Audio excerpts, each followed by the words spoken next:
Part 1. The signal the monitoring station called Vigilance floated in the cold darkness at the edge of known space. It was old, built long before anyone who worked there was born. The metal walls creaked sometimes when the temperature changed. The lights flickered when too many systems ran at once. But it did its job. It watched the empty places where nothing was supposed to happen. Kethra sat at her sensor console and tried not to fall asleep. She was young for a Valorian, with pale blue skin and tired eyes. She'd have been assigned to this station 6 months ago, and in all that time, nothing interesting had ever happened. The screen showed the same thing every day. Empty space, distant stars, the faint glow of the quarantine field that surrounded a single unremarkable solar system. The Sol System, the humans called it. Or they had called it long ago, before they died. Kethra had learned about humans in school, the way children learn about extinct animals. They were a primitive species that had lived on a small, wet planet. They had been discovered 3,000 years ago, during the time of the founding races, before the Valorian hegemony rose to power. The old ones had looked at humans and decided they were not worth saving. Too violent, too unpredictable, too dangerous to let out into the galaxy. So they built a wall of energy around the human solar system. No ship could pass through it. No signal could escape. The humans were trapped with their one small sun and their few rocky planets. The founding races believed they would fight among themselves and die. It was cleaner than killing them directly. More civilized. That was 3,000 years ago. Everyone agreed the humans were long dead. The quarantine field was just a monument now, a reminder of ancient decisions. Kethra was thinking about her dinner when her console made a sound she had never heard before. She sat up straight. The screen was flashing. Numbers scrolled past too fast to read.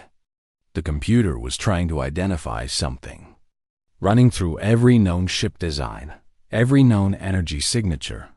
Every recorded signal in its vast database. It found nothing. The words appeared on her screen in bright red letters.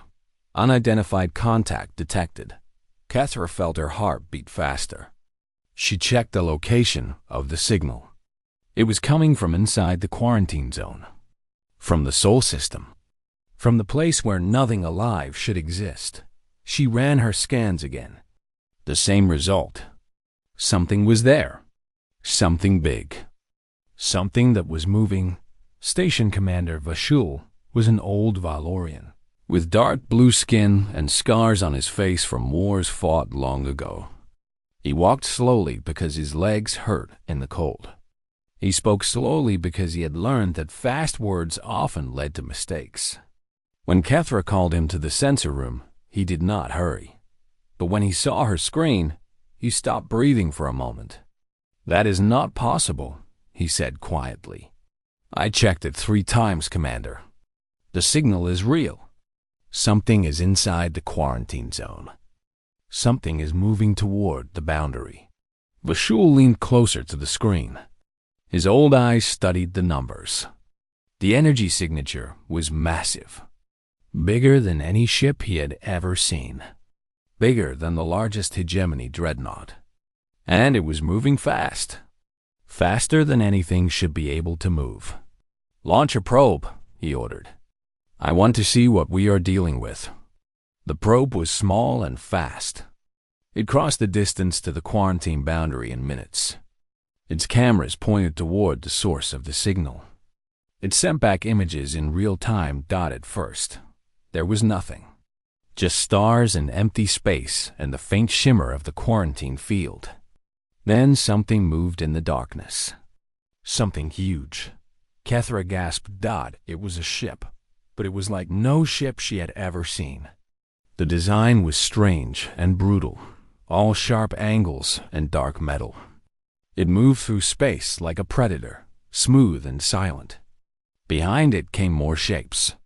Dozens of them. Hundreds. They emerged from the darkness like ghosts rising from the dead. The probe tried to scan them. It tried to identify their weapons, their shields, their engine types. But before it could finish, something reached out and grabbed it. One moment, it was sending data. The next moment, it was gone. Just gone. No explosion. No debris. It simply stopped existing. The last image it sent was burned into Kethra's mind. The sight of the largest ship, lit by distant starlight. There were markings on the hull. Symbols she did not recognize. The computer took a long time to translate them. The database had to dig deep into files that had not been opened for thousands of years. Finally, the translation appeared. The symbols were letters. Human letters. They spelled out words in an ancient Earth language. Terran Reclamation Fleet. Vashul sat down heavily. His face had gone pale. Kethra had never seen him look afraid before. "Commander," she whispered. "What does it mean?" "The humans are dead." "Everyone says they are dead." "Everyone was wrong." "But how?" "The quarantine field has been active for 3,000 years. Nothing can get through it. Nothing can survive in there without contact with the rest of the galaxy." Vashul was quiet for a long moment. When he spoke, his voice was distant, like he was remembering something from long ago. "When I was young, I served with an admiral who was very old. He remembered the stories from his grandfather, who had served during the time when the quarantine was built. He told me something that I never forgot. He said the founding races did not quarantine the humans because they were primitive. They quarantined them because they were afraid. Afraid of primitives? Afraid of what the primitives would become if given time." Vashul stood up.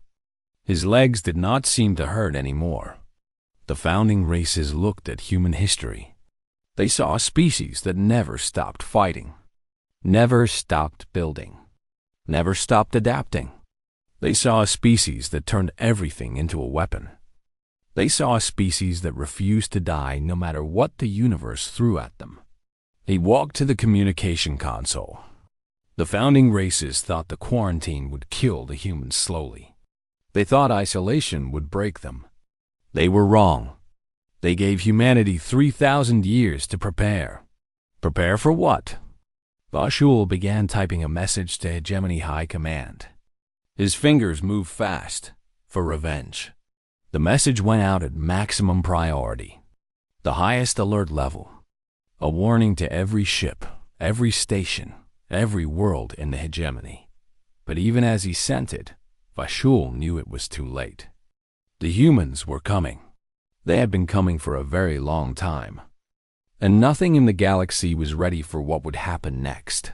On her screen, Kethra watched the fleet moving. Thousands of ships. An army of ghosts. And at the center of them all, something even larger. A structure so big it hurt to look at. A city in space. A weapon aimed at the heart of everything she knew. The signal kept repeating. The same words, over and over, in frequencies that every species could hear. Unidentified contact detected. But it was not unidentified anymore. Kethra knew exactly what it was. It was the end of the world. Part 2. First Contact. The throne world of the Valorian hegemony was a beautiful planet. Its cities floated on clouds of anti-gravity fields. Its oceans were clean and blue. Its people lived in comfort and peace, protected by the most powerful military force in the known galaxy. For 1,000 years, the hegemony had ruled unchallenged. They had conquered every enemy, absorbed every rival, crushed every rebellion. The Imperial Council met in a great chamber made of white stone and golden light. 12 seats arranged in a circle. 12 leaders of the most important families. They were the rulers of 47 star systems, the masters of trillions of lives. They did not know fear. Until now. High Admiral Tethmara stood before them with a holographic display floating above her hand. She was tall and proud, with silver hair and cold eyes. She had commanded fleets in 3 wars. She had never lost a battle. But today, her voice was not as steady as usual. The contact emerged from the Seoul quarantine zone 18 hours ago, she said. It is not one ship. It is a fleet. Our best estimates suggest between 3,000 and 4,000 vessels of various sizes. The council members looked at each other. 3,000 ships was a significant force, but the hegemony had 10 times that number. What are their capabilities? Asked Council Elder Vorn, a fat old man who controlled the mining guilds. Unknown. Our probes were destroyed before they could complete their scans. However, we have some data from the Border Patrol. She touched a control. The hologram changed to show a tactical display. Blue dots represented hegemony ships. Red dots represented the unknown fleet. Border Station 9 sent 3 patrol cruisers to intercept and identify the fleet. Standard first contact protocol. And? Tethmar's jaw tightened. They were destroyed in less than 2 minutes. No distress calls. No weapons fire detected. They simply ceased to exist. The chamber went silent. Surely there must be some mistake, said Elder Vorn. 3 cruisers cannot simply disappear. There is no mistake. I watched the sensor recordings myself. One moment our ships were there. The next moment they were gone. Whatever weapons these vessels carry, they are beyond anything in our database. Council Leader Sheth raised her hand for silence. She was the oldest member of the council, with skin so dark blue it was almost black. She had ruled the hegemony for 200 years. Her word was law. You said the fleet came from the Sol system. The human quarantine zone. Yes, Council Leader. The humans have been extinct for centuries. Tethmara hesitated. It appears that assessment was incorrect. The fleet is broadcasting a message on all frequencies. I will play it for the council. She touched another control. A voice filled the chamber. It spoke in perfect Valorian, but with a strange accent that no one had ever heard before. We are the Terran Reclamation Fleet. 3,000 years ago, your ancestors imprisoned our species and left us to die. We did not die. We built, we learned, we prepared. Now we have returned to discuss the terms of your surrender. Any attempt to resist will be met with appropriate force. You have been warned. The message ended. The silence that followed was heavy and thick. Humans, whispered Elder Vorn. The humans survived. Not just survived, said Tethmara. They thrived. Our analysts believe they have spent the last 3 millennia developing technology in isolation. Without access to the galactic community, they were forced to invent everything themselves. They did not copy our designs. They created their own. And based on what little data we have, their technology may be significantly more advanced than ours. Impossible, said another council member. We have had faster than light travel for 10,000 years. They were trapped at sublight. How could they possibly have surpassed us? Because we stopped trying, said Shetha quietly. Everyone turned to look at her. Think about it. We achieved FTL travel, and then we stopped innovating. Why would we? We could travel anywhere, conquer anything. We had no challenges, no threats. We grew comfortable. She stood up slowly, her old bones creaking. The humans had no such comfort. Every day was a fight for survival. Every day was a fight for survival. Every generation faced extinction. They had to innovate or die. For 3,000 years, they faced challenges we cannot imagine. And they overcame them. All of them. What do you suggest we do, Council Leader? Asked Tethmara. We show them the might of the hegemony. Assemble a battle group. Our largest ships, our best crews. Meet them in open space and demonstrate that we are not afraid. Perhaps they can be negotiated with. Perhaps they will see reason when faced with our full strength. Tethmara nodded. I will lead the fleet myself. 12 hours later, the pride of the Valorian Navy gathered in the Keth system, directly in the path of the advancing human fleet. 12 dreadnoughts, each one 5 kilometers long. 40 heavy cruisers. 200 support ships. Enough firepower to crack a planet open like an egg.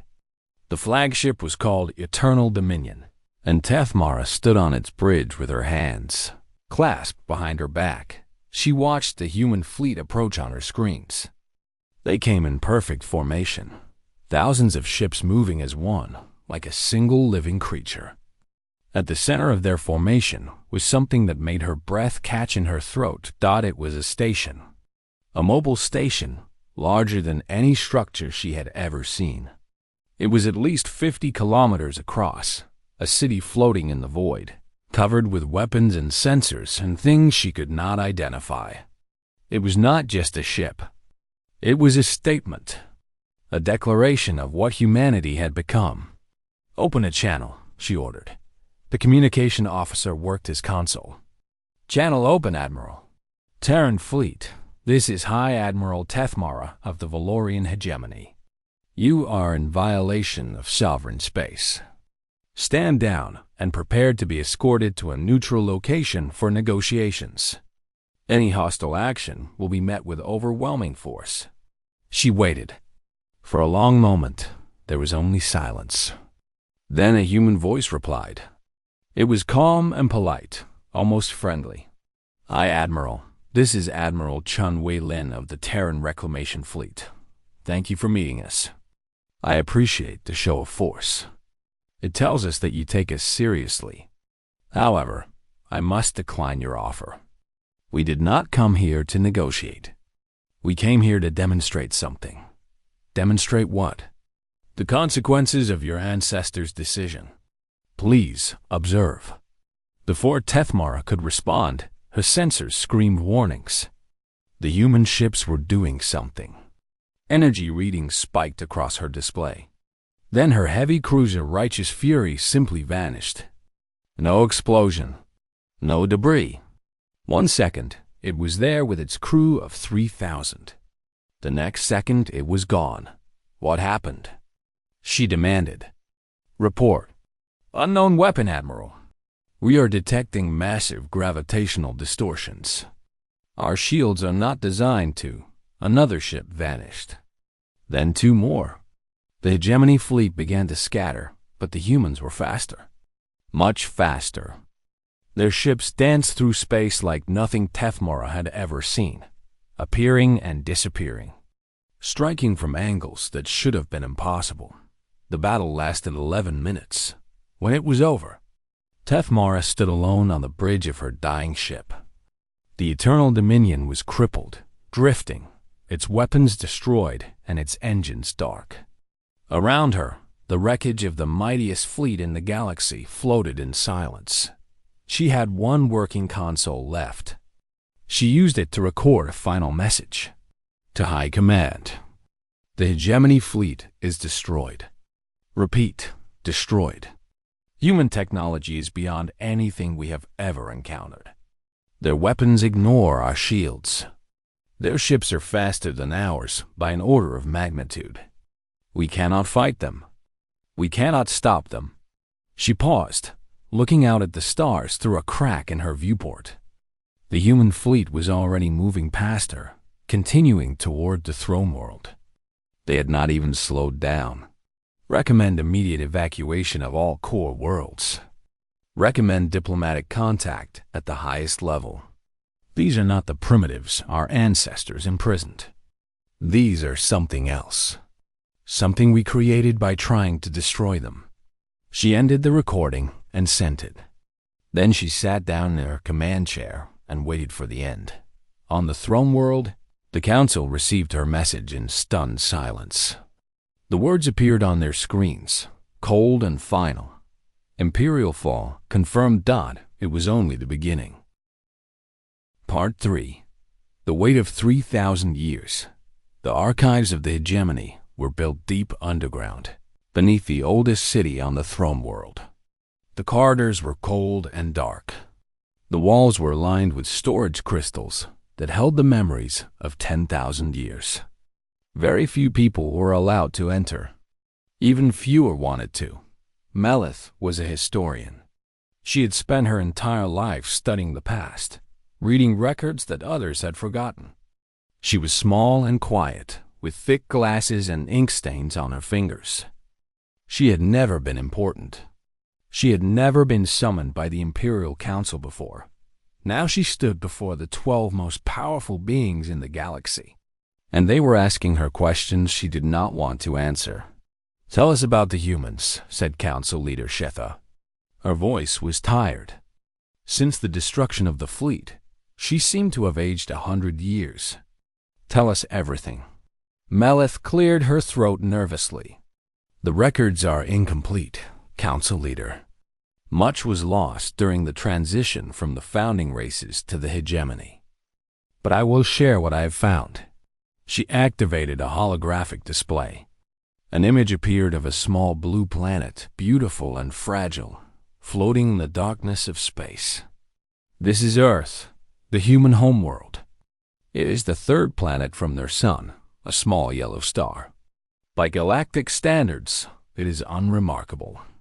The planet is mostly water. The land is divided into continents. The climate varies greatly from region to region." "We know what the planet looks like," said Elder Vorn impatiently. "Tell us about the species." "Yes, Elder." Melith changed the image. Now it showed a human. 2 arms, 2 legs, a soft body with no natural weapons. No claws, no fangs, no protective shell. It looked weak. Humans evolved as pursuit predators. They are not the strongest or fastest species on their world, but they are the most persistent. They can run for hours without stopping. They can survive in almost any environment. They can eat almost anything. And most importantly, they adapt. When faced with a challenge, they do not give up. They change. They learn. They overcome. She changed the image again. This time, it showed scenes from human history. War, destruction, cities burning, armies clashing. The founding races first discovered Earth approximately 3,200 years ago. They observed the humans for several decades before making contact. What they saw disturbed them greatly. What did they see? Asked Shetha. They saw a species at war with itself. Constant, endless war. In their entire recorded history, humans had never known more than a few years of peace. They fought over territory, resources, religion, ideology. They created weapons of terrible power. They developed tactics and strategies that maximized destruction. They turned killing into a science. The council members shifted uncomfortably. But that was not what frightened the founding races the most, Melith continued. What frightened them was what happened after the wars. The humans would destroy each other, lose millions of lives, reduce their cities to rubble. And then they would rebuild. They would learn from their mistakes. They would become stronger. Every catastrophe made them more dangerous, not less. She pulled up another record. The founding races debated what to do. Some wanted to destroy Earth immediately. Others argued that genocide would set a bad precedent. In the end, they chose what they believed was a merciful option: containment. The image changed to show the quarantine field, a sphere of energy surrounding the entire Sol system. The barrier was designed to prevent faster than light travel. Without FTL, the humans would be trapped in their own solar system. The founding races calculated that the humans would exhaust their resources within a few centuries. They would fight over what remained. Eventually, they would die. It was genocide by neglect instead of by action. Obviously, that calculation was wrong, said Vorn. Very wrong. Melith's voice grew quieter. The humans did not die. They expanded through their solar system using conventional propulsion. It took them generations, but they colonized every planet, every moon, every large asteroid. They built habitats in empty space. They learned to mine resources from places we never considered valuable. She showed a timeline. Red dots spread slowly across the Sol system like a disease. Our records show human population growing steadily for the first 1,000 years, then accelerating. By year 1500, they had more people than the founding races had originally counted on their homeworld. By year 2000, they had developed technologies we had never seen before. How is that possible? Asked another council member. They were isolated. They had no access to our knowledge. That is precisely why they advanced so quickly, said Melith. We make a mistake when we think of technology as a straight line. We assume that because we discovered FTL first, we must be more advanced in every area. But the truth is, we stopped innovating in many fields because we did not need to. Why develop better life support when you can just travel to a new planet? Why improve energy efficiency when you can mine resources from 1,000 worlds? She leaned forward. The humans had no such options. Every resource was precious. Every problem had to be solved with what they had. They could not run away from their challenges. They had to face them. And they did. For 3,000 years. The final image appeared. It was a sensor reading from the destroyed fleet. A human ship, moving at speeds that should have been impossible. Approximately 200 years ago, our monitoring station stopped receiving any signals from the Sol system. We assumed the humans had finally died. We were wrong. They had simply decided they did not want us to know they were still alive. They had cracked the quarantine barrier and were preparing for what came next. Preparing for war, said Shetha. Preparing for return, Mullith corrected. I have studied the transmission they broadcast. They do not speak of war. They speak of reclamation. They believe the galaxy belongs to them as much as to us. They believe they have earned their place among the stars the hard way, through suffering and struggle and sacrifice. And they believe we owe them a debt. A debt? 3,000 years of imprisonment. 3,000 years of being treated as animals, locked in a cage and left to die. Generations of humans lived and died never seeing another intelligent species. Never knowing if they were alone in the universe. Never understanding why they had been abandoned. Malas' voice was soft. They did not forget. They could not forget. The memory of the quarantine was passed down from parent to child for 100 generations. It became part of who they are. She turned off the display. The chamber felt dark. The fleet that destroyed our navy is not a military force in the way we understand it. It is the fulfillment of a 3,000-year-old promise. Every human alive today was raised knowing this day would come. They have been preparing for this moment since before any of us were born. This is not a war for them. This is destiny. Council leader Shetha sat in silence for a long time. When she finally spoke, her voice was very old. Can we stop them? Malith looked at the most powerful woman in the galaxy and shook her head slowly. I do not believe so. They are too strong, too determined, too angry. Everything we tried to do to them only made them more dangerous. The quarantine was supposed to kill them. Instead, it forged them into something we cannot defeat. She gathered her notes with trembling hands. We created this, council leader. The founding races built a cage for a species that refuses to be caged. And now the cage is broken, and what we trapped inside has grown into something terrible and beautiful and unstoppable. What do they want? I think, said Melith quietly, they want us to understand what we did. They want us to feel what they felt. Helpless, afraid, alone. She walked toward the door, then stopped and looked back. And I think they want us to know that despite everything, they survived. They want the galaxy to see what humanity can do when you give them no choice but to be extraordinary. The door closed behind her. The council sat in darkness.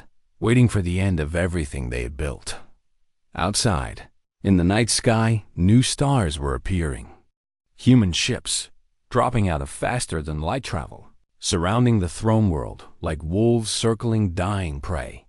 The reckoning had arrived. Part 4. The Siege of Valor's throne world had never been attacked.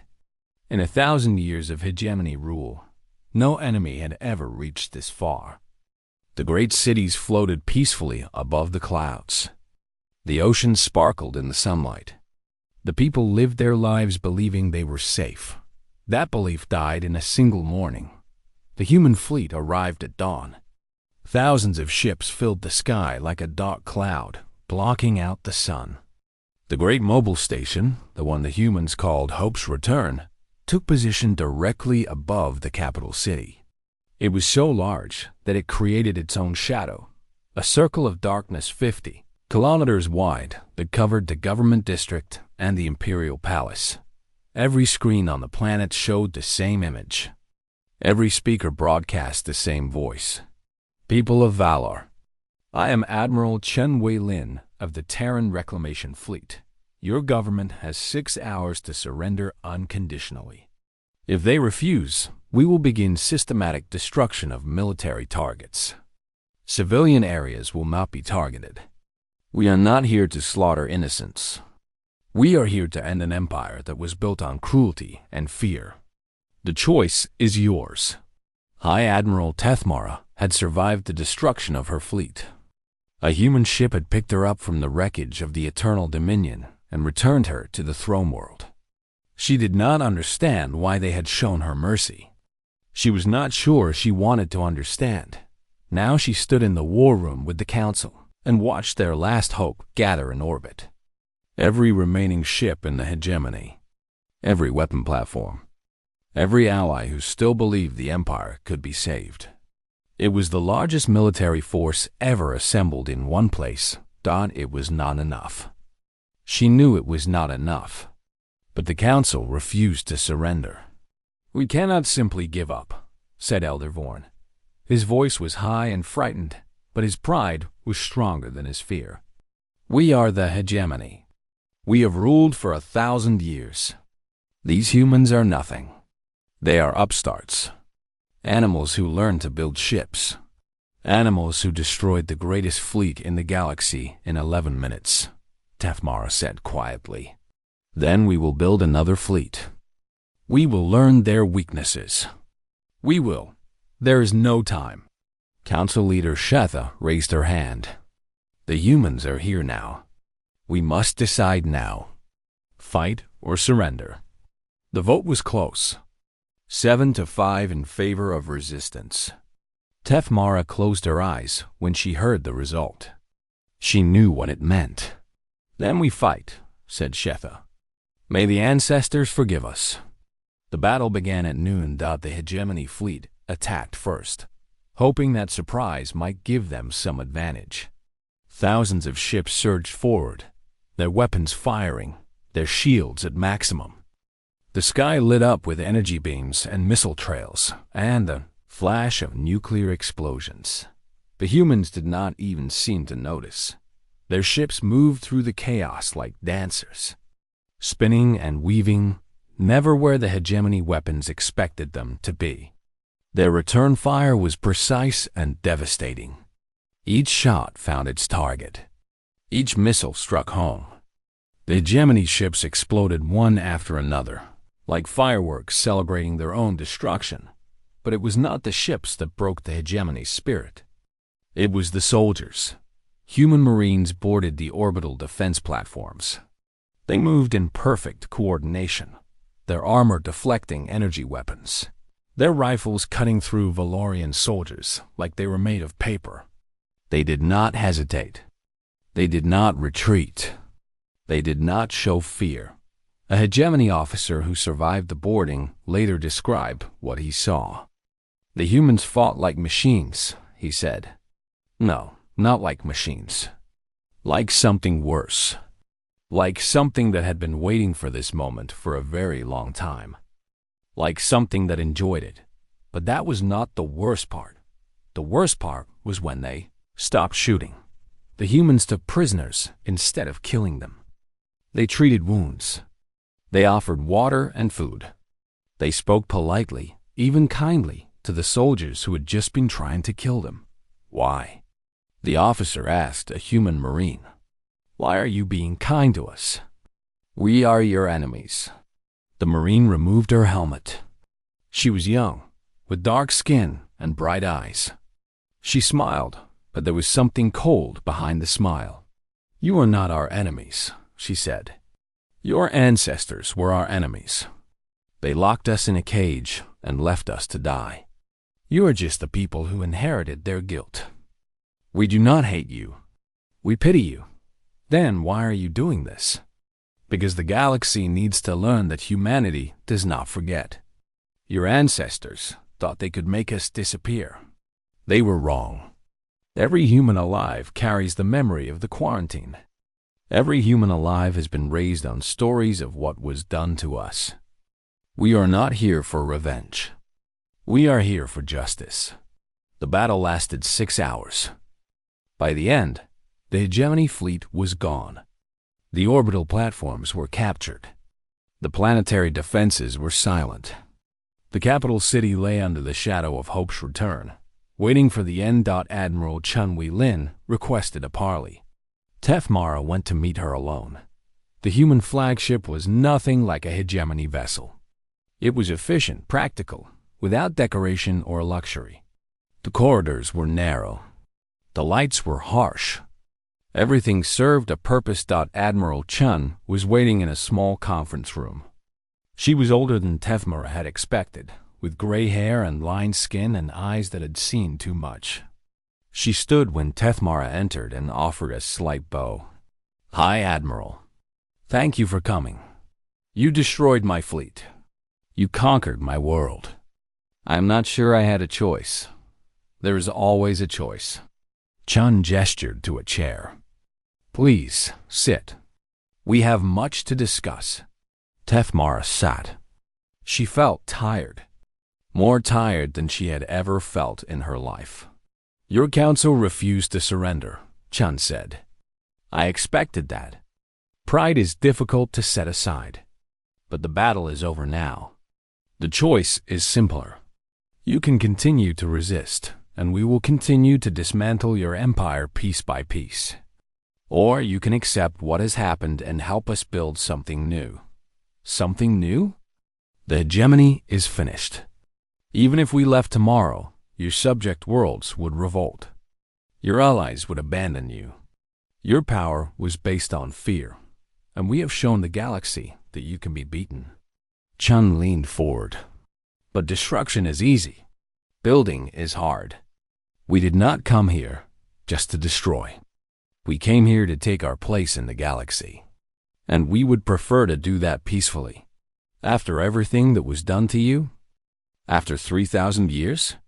Yes, Chun's voice was firm. We are angry. We have a right to be angry. But anger is not all we are.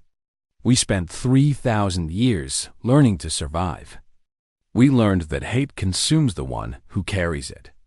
We learned that revenge feels good but builds nothing. We learned that the only way forward is forward.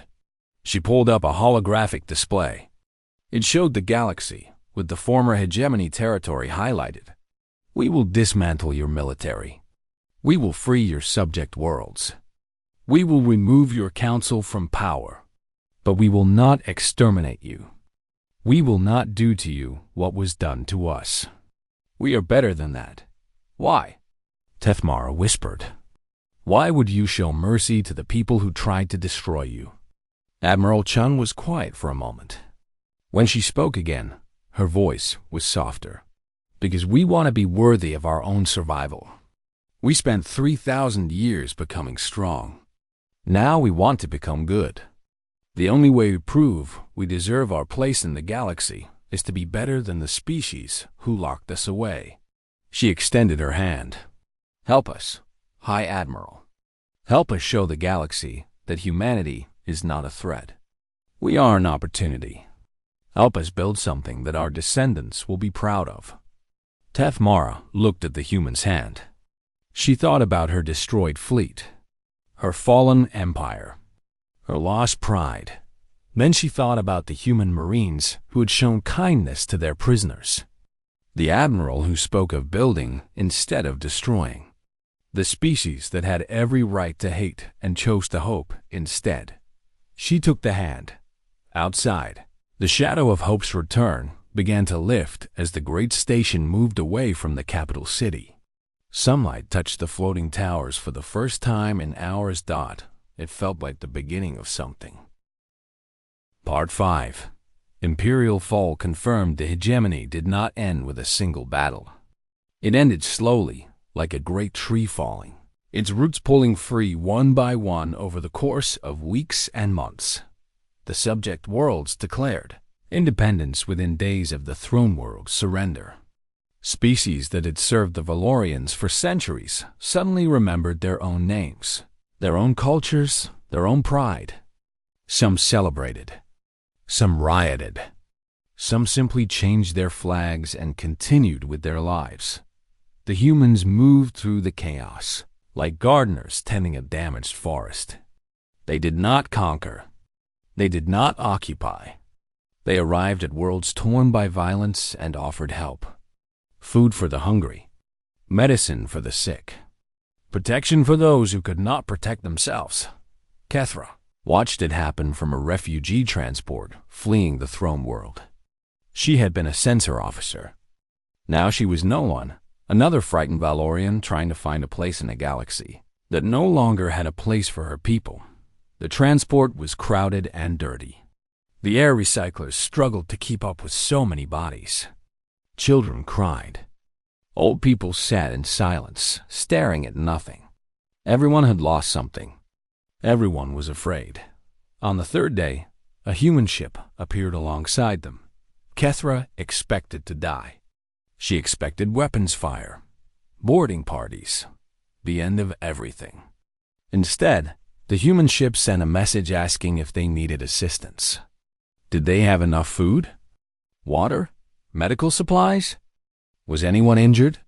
Was there anywhere they could be taken? The transport's captain did not know how to respond. No one did. This was not how enemies behaved. This was not how conquerors acted. A human voice came over the communication system. It was warm and patient, like a teacher speaking to frightened children. We know you are scared. We understand. Your world has just changed in ways you never expected. But we are not here to hurt you. We are here to help. If you need somewhere to go, we can take you. If you need time to decide, we will stay nearby until you are ready. There is no rush. There is no threat. You are safe. Kethra began to cry. She did not know why. She cried for her lost home, her lost career, her lost certainty about how the universe worked. She cried because the species her people had tried to murder was offering them kindness. The transport accepted the help. The human ship guided them to a station where food and medicine were distributed freely. Human doctors treated Valorian patients without asking for payment. Human engineers repaired Valorian ships without asking for loyalty. Why are you doing this? Kethra asked a human aid worker. We are your enemies. Our ancestors locked you in a cage for 3,000 years. The aid worker was a young man with tired eyes and a gentle smile. He handed her a cup of hot soup and shrugged. You did not lock us in a cage. You were not even born. Your great-great-grandparents were not born. The people who made the decision are long dead. What would be the point of hating you for something you did not do? But the memory. Your people carry the memory of what was done to you. Yes, we do. We will never forget. He sat down beside her, stretching his legs. But there is a difference between remembering and hating. We remember so that it never happens again. We remember so that we never become the thing we hated. We remember so that we can make better choices. He gestured at the crowded station, at the refugees from a dozen species, at the human volunteers moving among them with food and blankets and kind words. This is what humanity chose to be. Not because we forgot what was done to us. Because we remembered, and we decided we wanted to be something better. 3 months after the fall of the throne world, the Galactic Council met for the first time. It was not the old council of the hegemony. It was something new, something that had never existed before. Representatives from every species that chose to participate gathered in a great hall to decide the future together. Ambassador Sarah Okonkwo represented humanity. She was tall and dignified, with silver hair and a voice that carried across the chamber without needing to be raised. She had been born on a generation ship, one of the great vessels that had carried humanity through their long isolation. She had grown up knowing that one day her people would return to the stars. Now that day had come, and she stood before the galaxy to speak for her species. 3,000 years ago, she began. The founding races looked at humanity and saw a threat. They saw a species that fought constantly, that invented weapons of terrible power, that refused to die no matter what was done to them. They decided that the safest thing to do was to lock us away and let us destroy ourselves. She paused, letting the words sink in. They were right to be afraid. Not because we were dangerous, though we were.